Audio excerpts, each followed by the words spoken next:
आइए, सुनिए, देखिए, समझिए सनातन सत्य। जैसी दृष्टि वैसी सृष्टि, दृष्टि विज्ञान। कुदरत, कुदरती रचना एवं कुदरत के कानून से शाश्वत सुख की प्राप्ति। जोधपुर के परम पूज्य महात्मा उपासक प्रोफेसर डॉक्टर सोहन राज तातेड़ के निर्देशन में सनातन सत्य। जैसी दृष्टि वैसी सृष्टि, दृष्टि विज्ञान।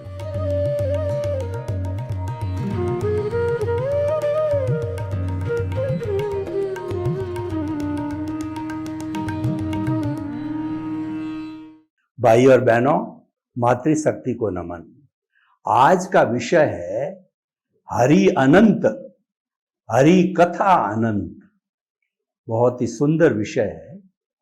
हरि, हरि का अर्थ होता है भगवान, और हमारे सनातन सत्य में भगवान भीतर विराजमान मूल स्वरूप में शुद्ध आत्मा भगवान को हरि कहा गया है, भगवान कहा गया है। और वो भगवान हर जिंदे प्राणी में है। हर जो प्राणी जिंदा है उसमें हर एक में हरि है। और वो हरि कैसा है? चाहे एकेंद्रीय जीव हो, द्वेंद्रीय हो, त्रिएंद्रीय हो, चतुरेंद्रीय हो, पंचेंद्रीय हो, गाय, भैंस, घोड़ा, ऊंट, बैल, चींटी, वायरस, पेड़, पौधा, राम, कृष्ण, मैं, आप, महावीर, 24 तीर्थंकर, सब में वो हरि मूल स्वरूप में एक सा अभेद भाव से विराजमान है। कोई अंतर न था, न है और न रहेगा। जो हमको ये डिफरेंस दिखाई देता है उसका मूल कारण यह है कि हर प्राणी के अपने अपने कर्म अलग होते हैं। इसीलिए हर एक का हिसाब मन वचन काया का अपना अलग अलग चुकाना होता है। इसीलिए विविधता दिखाई देती है। तो ऐसा हमारा हरि है। और हरि कथा का मतलब यह है कि भगवान के गुणों को याद करना, क्योंकि हम भी भगवान हैं और वो मूल स्वरूप में भगवान है, लेकिन अभी भगवान बने नहीं हैं। क्यों नहीं बने हैं? इसका कारण है कि अज्ञान ने हमको इस शरीर रूपी जेल में, इस बेड़ी के अंदर बांध रखा है। जब ये अज्ञान मिट जाएगा तो उसके बाद में हरि अपने मूल स्वरूप के अंदर जो ब्लिश की अवस्था है, मोक्ष की अवस्था है, अनंत सुख की अवस्था है, उस अवस्था के अंदर हरि चले जाएंगे और हरि मोक्ष में जाके विराजमान हो जाएंगे। और विराजमान होकर के वहाँ अनंत ज्ञान, अनंत दर्शन, अनंत शक्ति और अनंत सुख के वीर्य के रूप में, ईश्वर के रूप में सदा सदा के लिए विराजमान हो जाएंगे। आनंद के अंदर रहेंगे, वो सच्चिदानंद रहेंगे। सच्चिदानंद का अर्थ होता है, सत का मतलब अविनाशी है, चित्त का मतलब ज्ञान दर्शन वाला, और आनंद जिसका लक्षण है, उस आनंद के अंदर वो अभिभूत हो जाएंगे। फिर ये 84 लाख जीवा योनि का जो आवागमन है, उस आवागमन के अंदर वो कभी भी नहीं आएंगे। तो उसकी कथा करना, उसके गुणों की भजना करना, उसके गुणों की माला फेरना, उसको याद करना, उसका स्वाध्याय करना, उसमें अवस्थित होना और सेल्फ रियलाइजेशन करना, इंट्रोस्पेक्शन करना, और उसके साथ साथ में जो हमारा आत्मनिरीक्षण करना, आत्म परीक्षण करना है, वो सारी हरि कथा है। और ये कथा हरि अनंत, हरि कथा अनंत। हरि अनंत क्यों कहा गया है? कि अनंत ज्ञान वाला है, अनंत दर्शन वाला है, अनंत शक्ति वाला और अनंत सुख का धाम है। इसीलिए हरि को अनंत कहा गया है। हरि अनंत, हरि कथा अनंत।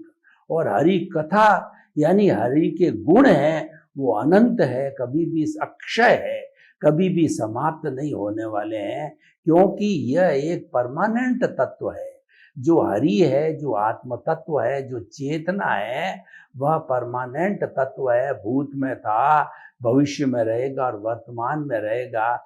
तो उस हरि की जो है हमें कथा करनी है। हमने बहुत से कथाकारों को सुना होगा जो कि भागवत की कथा करते हैं, रामायण की कथा करते हैं, महाभारत की कथा करते हैं, पुराणों की कथा करते हैं, उपनिषदों की कथा करते हैं, वो सारी कथा हरि कथा कहलाती है। लेकिन हमारा सनातन सत्य में हरि हमने भीतर विराजमान जिंदा भगवान, मूल स्वरूप वाले भगवान को हरि कहा है। तो अब जो है उस हरि की अनंत कथा को हम प्रारंभ करते हैं कि हमारे हरि का स्वरूप कैसा है। देखिए कि हमारा जो आत्मा है वह अजर है, वह अमर है, वह अविनाशी है। उसका कोई वर्ण नहीं, गंध नहीं, रस नहीं, स्पर्श नहीं, वह अमूर्त है। और वह जो है न कभी जलता है, न जलाया जा सकता है, न किसी को रोकता है, न किसी से रुकता है। वो अव्ययवाद है, वो टंकोत्कीर्ण है। तो उसके गुणों को हम भजना करते रहें तो वो सारा हरि की कथा है। और हरि की कथा का अर्थ होता है कि आप हरि के साथ के अंदर जो है मिक्सअप हो जाओ, यानी ज्ञाता दृष्टा बन जाओ। जैसे कि वेदांत में कहा जाता है कि जीव का मोक्ष तब होता है जब वो ब्रह्म में लीन हो जाता है। तो उसी तरीके से हमारा जो हरि है उसको जो जो हमारा कर्म रज उसके साथ में जुड़ा हुआ है उससे आजाद करा करके और हम उसको मुक्त कर सकते हैं। हम उसको अपने मूल स्वरूप के अंदर ला सकते हैं। उसका मूल स्वरूप में लाने के लिए जो अज्ञान है वह क्या है, वो हमें जानना है। वैसे अज्ञान को राग द्वेष कहा गया है, मोह कहा गया है, क्रोध मान माया लोभ कहा गया है, कर्म रज कहा गया है, कर्म कहा गया है। और उसके साथ साथ में इसको कॉजल बॉडी, लिंग शरीर भी कहा जाता है। उसके कई कई पर्यायवाची है। उन सब को जो है हम अज्ञान कहते हैं। यानी उस हरि के मूल स्वरूप के अंदर आने के अंदर कोई भी अंतराय है, कोई बाधा है, वह बाधा इस अज्ञान की है। उस अज्ञान ने मूल स्वरूप को रोक रखा है। कैसे रोक रखा है कि जैसे देखिए कि हमारे आकाश के अंदर बादल आते हैं तो सूर्य का प्रकाश तो हो रहा है, दिन है, लेकिन वो बादल ऐसे आच्छादित हो जाते हैं। बरसात के दिनों में आपने देखा होगा कि वो बादल ऐसे आच्छादित हो जाते हैं कि सूर्य दिखाई नहीं देता और हमको लगता है कि रात हो गई है, ऐसे आच्छादित कर देते हैं। तो उसी तरीके से उस अज्ञान ने, उस कर्म रज ने जो है हमारे हरि के ऊपर जो है पर्दा डाल दिया है। और वो अज्ञान है, मूल स्वरूप में कर्म रज है, वो पौद्गलिक है और बकायदा उसके एक एक परमाणु का हिसाब है, उसके बंधने का हिसाब है, उसके खुलने का हिसाब है। कर्म सिद्धांत प्योर मैथमेटिक्स है। हमारे न्याय के अंदर गलती हो सकती है। हमारी जो न्याय प्रणाली है वो न्याय करने में कोई भी गलती कर सकती है, लेकिन जो कर्म का सिद्धांत है कोई गलती नहीं कर सकता है, क्योंकि वह कुदरत का कानून है। और वो कुदरत का कानून क्या है कि as you will sow so will you reap, जैसी करनी वैसी भरनी।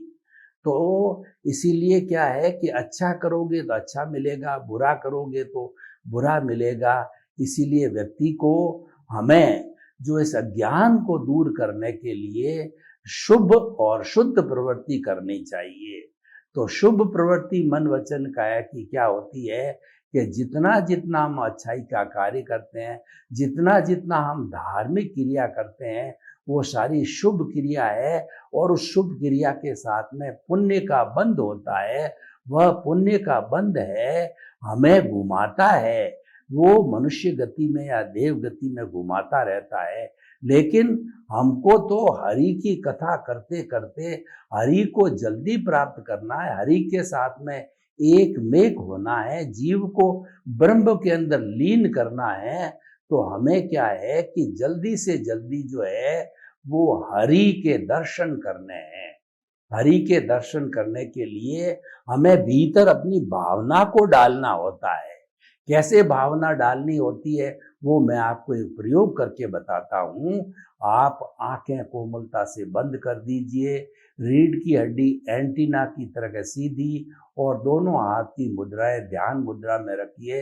अब हम जो है वो हरि की कथा करने जा रहे हैं और हम उस हरि तक जल्दी कैसे पहुंचे वो हम जो है रास्ता निकाल रहे हैं, क्योंकि हमको घूम करके देव गति या मनुष्य गति में लंबा समय घूम करके नहीं है, हमको तो जल्दी जाना है। तो आप जो ये भाव मैं बोलता हूँ आप सुनते रहिए। हे सिमंदर स्वामी भगवान, मैं प्रार्थना करता हूँ, निवेदन करता हूँ, मैं शुद्ध भाव बहा रहा हूँ कि मेरा अगला जन्म आपके चरणों में हो और आपके चरणों में 3-4 जो है बार जन्म लेकर के मैं मुक्ति जाना चाहता हूँ। मेरे दिल के अंदर मुक्ति की तरंगें उठ रही है, मुक्ति की उमंग उठ रही है। मैं जल्दी से जल्दी मुक्त होना चाहता हूँ। मैं जो है लंबे समय तक जो है मनुष्य गति या देव गति में घूमना नहीं चाहता हूँ। मुझे तो शीघ्र आपके चरणों के अंदर बुलाओ। और हे दादा भगवान, आप रोज उड़न खटोला लेकर के जो भवी जीव है आप भी दर्शन करते हो और भवी जीवों को सिमंदर स्वामी के दर्शन कराते हो और कहीं बहुत ज़्यादा जो है ज्ञानवान होते हैं उनको चरणों में समर्पित भी करते हो। मेरा भी नंबर लगाओ, मुझे जल्दी से जल्दी सिमंदर स्वामी के चरणों में दर्शन कराओ। हे पांचालुगुली देवी, हे चंद्रायण यश देव, हे शासन देवी देवताओं, मुझे सिमंदर स्वामी के चरणों में अगला जन्म होने मैं भावना बाता हूँ। मैं शुद्ध भाव करता हूँ कि अगला जन्म मेरा सिमंदर स्वामी के चरणों में हो। मुझे सिमंदर स्वामी तक के पहुँचने के अंदर कोई भी तरह का विघ्न आवे दूर करो, दूर करो, दूर करो। आप रिद्धि सिद्धि वाले देव हो और मुझे दूर करो और मेरी भक्त के ऊपर आप कृपा करो कि मेरा अगला जन्म सिमंदर स्वामी के चरणों में हो। तो मैं भावना बहा रहा हूँ, तहे दिल से बहा रहा हूँ, शुद्ध अंतःकरण से डाल रहा हूँ, शुद्ध भावों से मैं वो भावना बहा रहा हूँ, मेरा अगला जन्म जो है सिमंदर स्वामी के चरणों में हो। अब आप आंखें खोल दीजिए। तो इस तरीके से ये हरि की कथा है। हरि की कथा के साथ साथ में हम अपनी भावना भी रखते जाते हैं, क्योंकि हरि जो है इतना पावरफुल है कि वो हमारे जीवन को बहुत अच्छा बना सकता है। हरि तो मूल स्वरूप के अंदर वो मुक्ति वाला ही है, वो मोक्षगामी है, लेकिन हमने ये मन वचन काया रूपी शरीर भी अपना भुगतान के लिए पाल रखा है, क्योंकि हमने पिछले जन्मों के अंदर 84 लाख जीवे योनि के कुछ कर्मों, कुछ जो जीवों के साथ उनको दुख दिया है, कष्ट दिया है, उनको प्रताड़ना दी है, उनको किसी न किसी रूप में कष्ट पहुंचाया है, तो वो हमारे भाव इकट्ठे होकर के वो हमारे द्रव्य कर्म बन गए हैं और इस जन्म के अंदर वो द्रव्य कर्म जो है हमारे भुगतान के रूप में आ रहे हैं। यानी जो पिछले जन्म के अंदर एक्स नाम का व्यक्ति था, जो भाव डाले हैं, आज मैं सोहन राज नाम का व्यक्ति द्रव्य कर्म के रूप में उन जो है भाव कर्मों को भुगत रहा हूँ और ये मन वचन काया रूपी शरीर मुझे पिछले जन्म के कर्मों के भुगतान के लिए मिला है। तो हम हरि की कथा करते हैं, हरि की प्रार्थना करते हैं कि जो कुछ भी हमारा ये भुगतान चल रहा है, जो कि नियत है, उसको बदला नहीं जा सकता है। एक भी अतिरिक्त सांस लेने की हमारे को पावर नहीं है।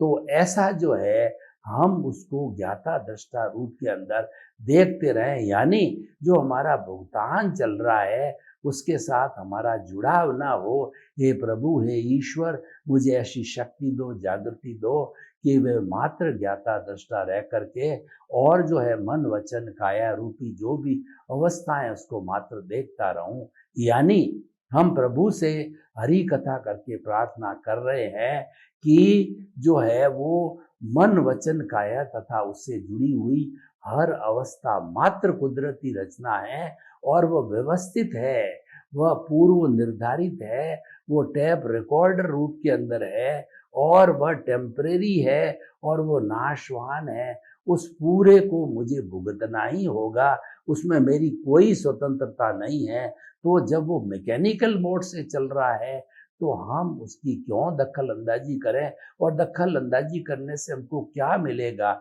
कुछ भी मिलने वाला नहीं है। उससे दखल अंदाजी से क्या होगा कि ये जो जो राग द्वेष का जो है दौर चल रहा है भुगतान के रूप में, हम उससे जुड़ करके और राग द्वेष को जो है बढ़ाएंगे, यानी पूर्व में हमारी कॉजल बॉडी है उसको हम और भारी कर देंगे, उसका घनत्व बढ़ा देंगे, उसका वॉल्यूम बढ़ा देंगे, और फिर भवांतर के अंदर उसके भुगतान के लिए हम घूमते रहेंगे, जन्म लेते रहेंगे। लेकिन हमें अपने नए जन्मों को काटना है। हमें तो इसी जन्म के अंदर हमारे व्यवहार पक्ष को, हमारे भुगतान को सारा क्लियर करना है, अगले जन्म के लिए पेंडिंग नहीं रखना है। तो ये सारी हम हरि कथा करके कर सकते हैं। यानी जितना जितना समय आप जीवन का हरि कथा में लगाओगे, हरि के गुणों की भजना के अंदर लगाओगे, वो आपका जीवन सार्थक है, और वह रियल पुरुषार्थ है, वो आपके शुद्ध भाव है। उसके अंदर अगर कोई पुण्य का बंध होगा तो वो पुण्य का बंध तो मोक्ष में ले जाने वाले पुण्य का होगा, वो हमारे घुमाने वाले पुण्य से अलग है। जो हमको संसार में घुमाता है वह पुण्य बंध है, मन वचन काया की शुभ क्रिया से होता है, धार्मिक प्रवृत्ति है। हर धार्मिक प्रवृत्ति शुभ प्रवृत्ति, लेकिन उस शुभ प्रवृत्ति को करते करते, क्योंकि वो क्रिया है और क्योंकि वो मन वचन काया से जुड़ा हुआ है, तो उसको करते करते हमारे भीतर कर्ता भाव आ जाता है, ऑनरशिप आ जाती है, डूअरशिप आ जाती है, और वही नए कर्मों के बंधन का कारण बन जाता है। जबकि अगर हम केवल जो है प्रभु का गुणगान करें, प्रभु की कथा करावें, तो वह मात्र जो है हमारे भावों के द्वारा होता है, उसमें कोई क्रिया नहीं है, उसमें समझ को खुला करना होता है, उसके अंदर हमारी रॉन्ग बिलीफ को समाप्त करके हमें राइट बिलीफ करनी होती है कि मैं तो मन वचन काया से मुक्त ऐसा शुद्ध आत्मा हूँ। और ये तो लर्नर्स होते हैं, वो पहले ये बोल के करते हैं, लेकिन बोल के करने के बाद में जब उनकी प्रैक्टिस हो जाती तो मानसिक रूप से करते हैं, और मानसिक रूप से करने के बाद में और अच्छे जो है प्रैक्टिस वाले साधक हो जाते हैं, वो मात्र एहसास से करते हैं, वो प्रतीति से करते हैं। और प्रतीति हमको ज्ञान मिलने के साथ में, जब सदगुरु का और ज्ञानी पुरुष हमको ज्ञान देता है, तो वो ज्ञान से हमारे जो अनंतानुबंधी कषाय है उसको भस्मीभूत कर देता है, दर्शन मोहनीय को वह हटा देता है। और कैसे हटाता है मैं आपको बताऊं कि ये जो कालबेलिए होते हैं ये पूंगी बजाते हैं, तो जब वो पूंगी बजाते हैं तो पूंगी बजाते बजाते पूंगी जो नाग है वो पूंगी के साउंड को सुनने में बहुत इच्छुक रहते हैं, और उस पर नाचते भी है, थिरकते भी है। जो ही वो पूंगी बजती है त्यों ही वो शर्प जो है बाहर निकल के आ जाते हैं और पूंगी पे नाचने लगते हैं। जब वो नाचने लगता है तो कालबेलिया बहुत होशियार होता है, और वह जो है उस नाग को वहां से पकड़ता है जहां उसके जहर की थैली होती है, वह सर्जन होता है, उस थैली को जो है वो शल्य चिकित्सा करके बाहर फेंक देता है। तो वो एक साधारण नाग बना रहता है, वो केवल फुफकारता है, लेकिन उसकी जहर की थैली नहीं है।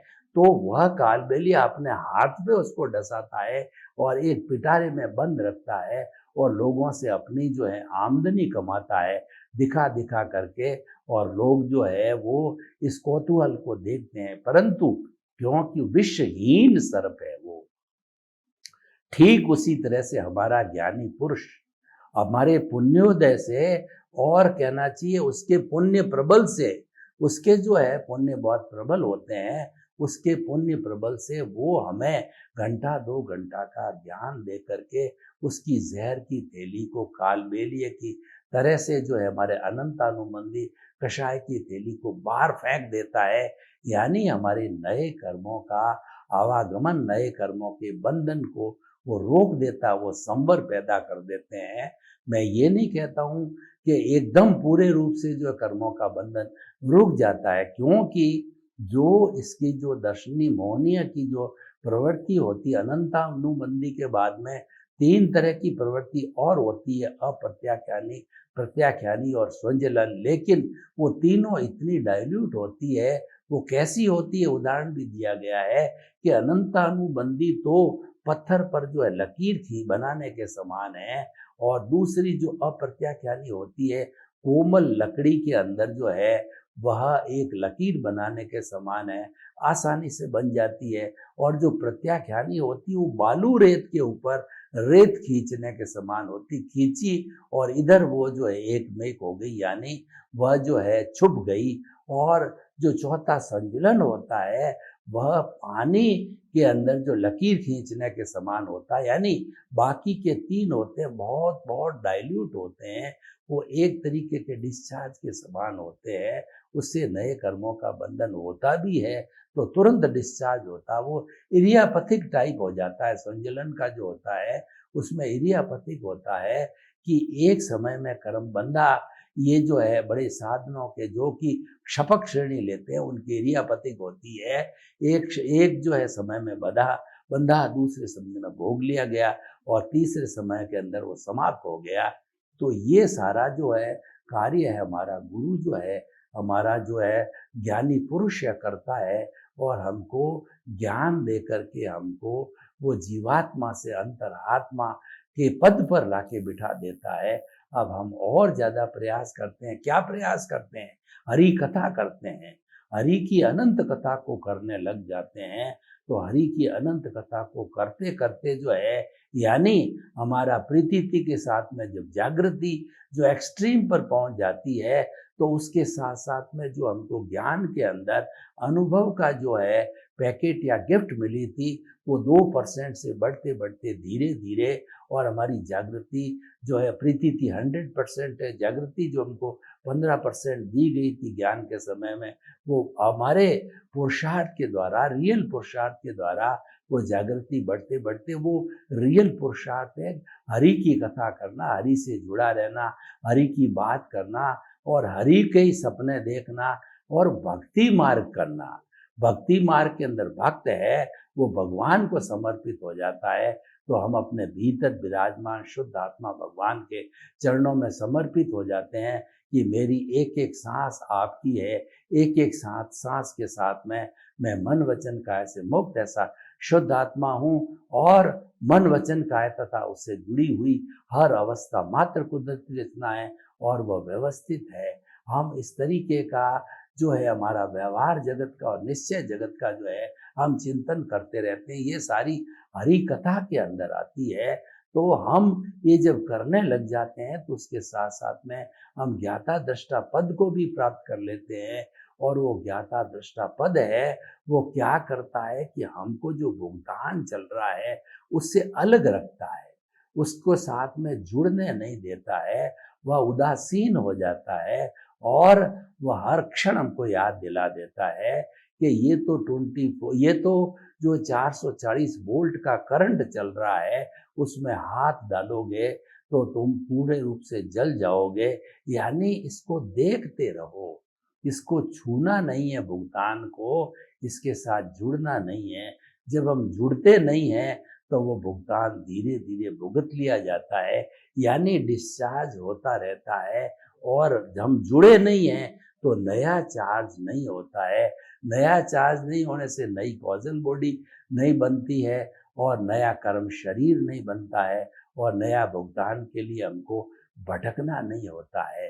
तो हम आपको ये कहना चाहते हैं कि हरि की कथा बहुत अनंत है, आप उसके नाम की माला फेरते रहो। और मेन बात यह है कि 24 आवर्स आपको एहसास होना चाहिए कि मन वचन काया से मुक्त ऐसा मैं शुद्ध आत्मा हूँ। जब एहसास ये पक्का हो जाता है 360 डिग्री तक ये हमारी जागृति पहुंच जाती है, तो 360 डिग्री जागृति पहुंचने के बाद में केवल दर्शन हो जाता है।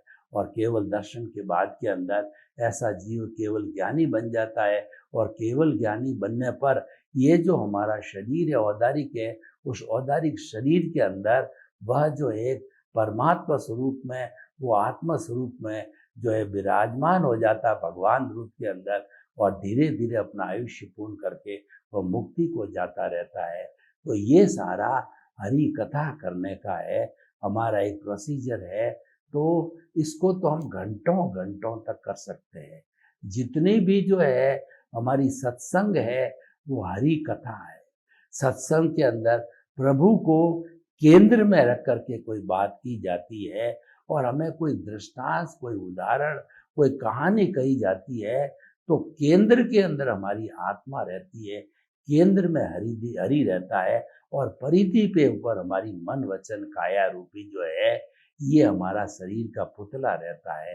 तो हम ये कहना चाहते हैं, हरि कथा करने का अर्थ है कि आप पूरे जीवन भर केंद्र के अंदर जो है आत्मा को रखो, चेतना को रखो, यानी आप विदेह बन करके रहो। राजा जनक जो है वो विदेह थे और विदेह है वो जीवन मुक्त होता है।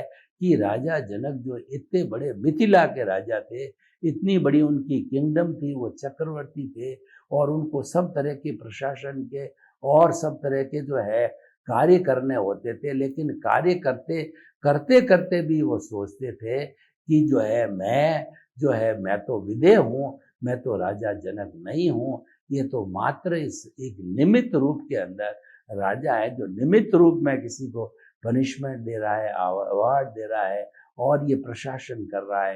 तो हमको इस दुनिया के अंदर निमित्त रूप से रहना है। इसका अर्थ ये हुआ कि हम हरि के द्वारा बताए हुए मार्ग का अनुसरण करते हैं और हरि कथा का सबसे बड़ा, अगर आप जो असर जो है इस शरीर में, इस जो है हमारे ऊपर, मतलब हमारे इस जीवन में देखना चाहते हो, तो आप हमेशा चिंतन करो कि कोई भी संसार की 84 लाख जीवा योनि के समस्त प्राणी हैं, वो निमित्त है, निर्दोष है, अकर्ता है और सारा शुद्ध आत्मा है।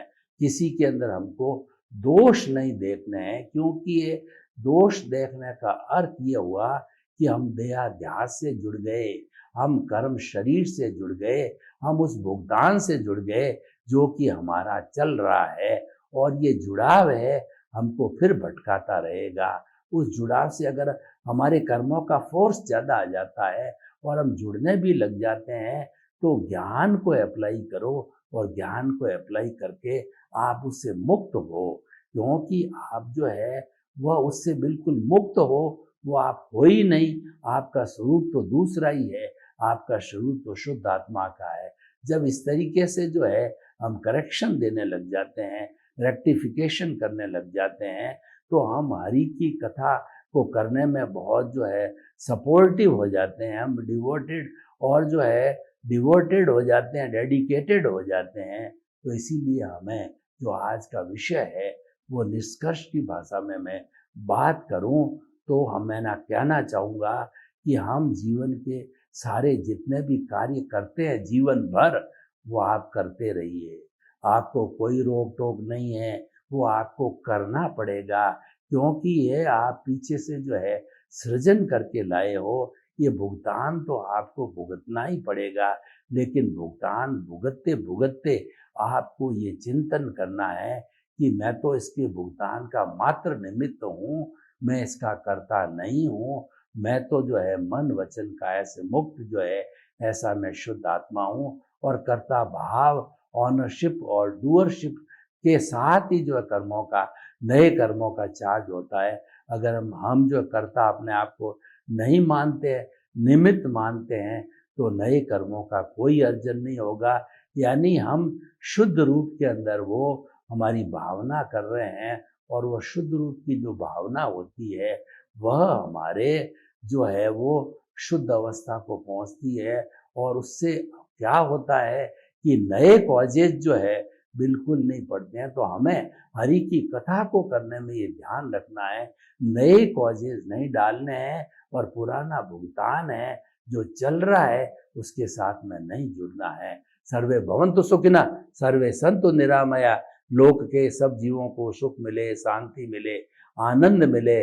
आप सभी के प्रति मंगल भावना शुभ।